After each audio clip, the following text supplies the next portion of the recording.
Hello everyone, good morning all of you. Welcome back to your channel Confidence History.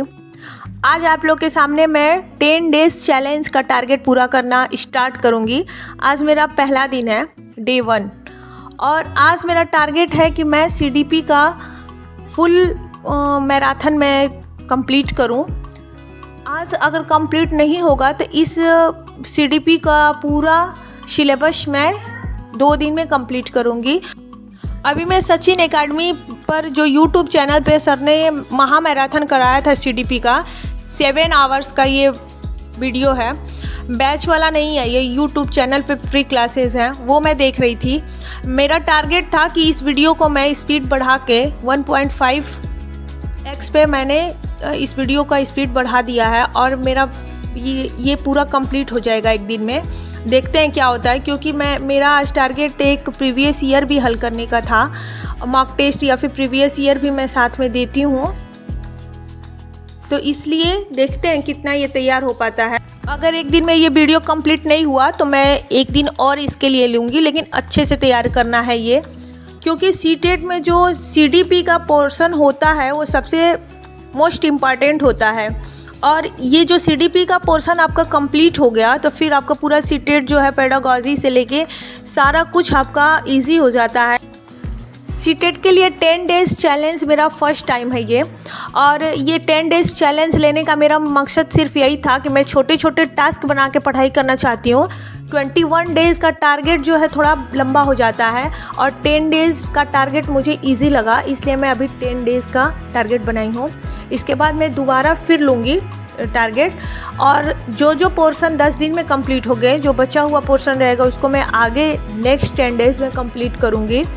फिर उसके बाद जो time मेरे पास बचेगा उसमें मैं फिर उस टारगेट को मैंने जो कंप्लीट किया रहेगा उसको रिवीजन करने के बाद प्रीवियस ईयर और मॉक टेस्ट में टेक्स्ट बुक ऐप पर देती हूँ, क्योंकि उसमें बहुत इजी हो जाता है देना।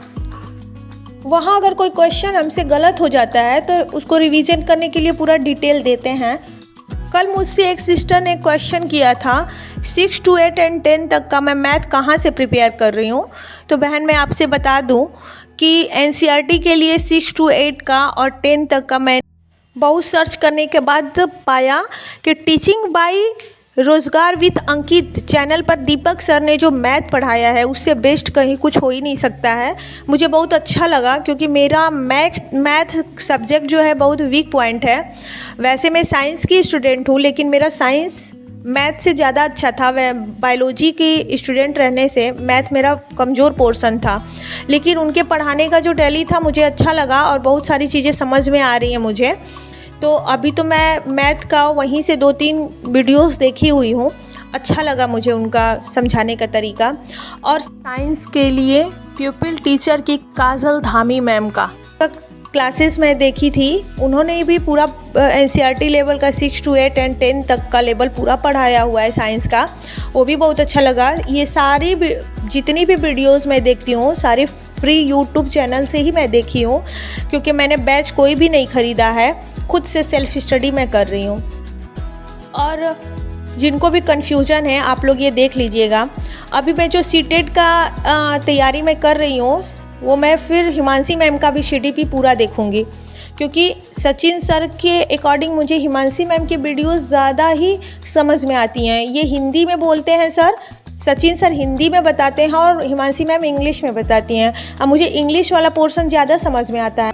आज मेरे सुबह की शुरुआत 3:30 बजे हुई थी और मैंने वही सचिन सर की क्लासेस 8 बजे तक देखा था।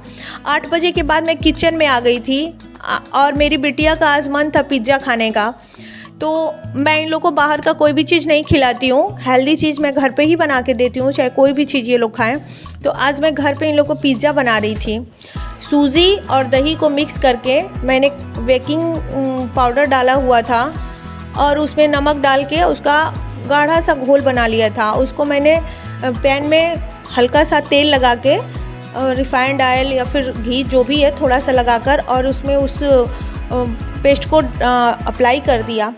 उसके 2-3 मिनट बाद मैंने ढकने के बाद उसको फिर पलट दिया था। पलटने के बाद फिर मैं देखिए सॉस लगाकर और थोड़ा सा डेकोरेशन किया था, क्योंकि मेरे बच्चों को ज़्यादा वेजीज नहीं खा पाते हैं। सब्ज़ी में मैं डाल के खिला देती हूँ, तहरी में खिला दूँगी, खिचड़ी में, लेकिन सामने से कच्चा अगर इन लोगों को कोई सलाद वगैरह हो तो सिर्फ खीरा खाती हैं ये। तो मैं इस पर चीज़ स्लाइस डाल दी थी काट कर, और उसके बाद मैंने कैप्सिकम कट करके डाला हुआ था, शिमला मिर्च, फिर मैंने उसी चीज़ स्लाइस को ही क्रश करके भी उस पर सजा दिया था। बस इससे ज़्यादा ये कुछ नहीं खाने वाली हैं। और ये आद्या का पिज़्ज़ा मैंने घर पे तैयार करके टिफ़िन में दे दिया था और खूब खुश होकर ये लेके चली गई थी। मॉर्निंग में मेरे बच्चे यूट्यूब चलाए हुए थे टीवी में, और उसमें मेरा चैनल कॉन्फिडेंस स्त्री को ओपन करके आद्या देख रही थी मेरा वीडियोस। जो भी मैं वीडियो अपलोड करती हूँ आद्या ज़रूर देखती हैं। अगर कोई ना लगाए तो ये रोने लगती हैं। और अभी मेरा जो एक दिन पहले मैंने ये वीडियो डाला हुआ था और वही वीडियो मेरी आद्या देख रही हैं। आद्या के साथ साथ उनके पापा और बाबू भी उस वीडियो को देख रहे थे।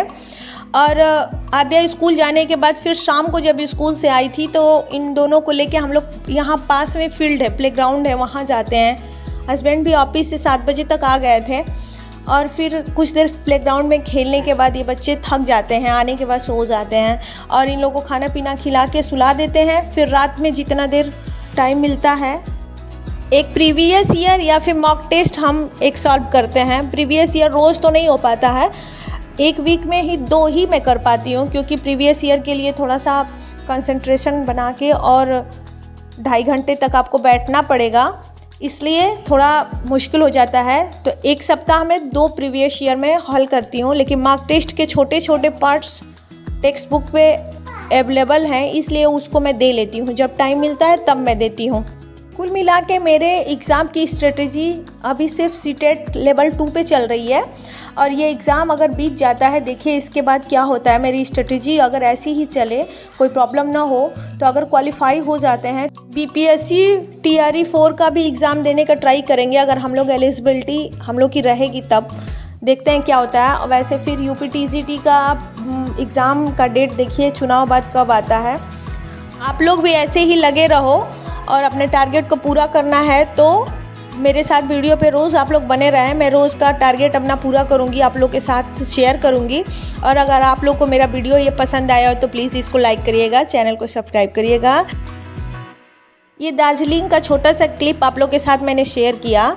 मेरे हस्बैंड लास्ट वीक में गए थे दार्जिलिंग, उसका क्लिप मैंने डाला है। अभी तक मैं बच्चों के छोटे होने से मैं अभी तक जा नहीं पाई हूँ। मेरे घर के बिल्कुल ही पास दार्जिलिंग है, मैं सिलीगुड़ी में हूँ और यहाँ का डिस्ट्रिक्ट जो है दार्जिलिंग है। देखते हैं कब जाते हैं, जब जाएंगे तो आप लोग से ये भी शेयर करेंगे। Thank you.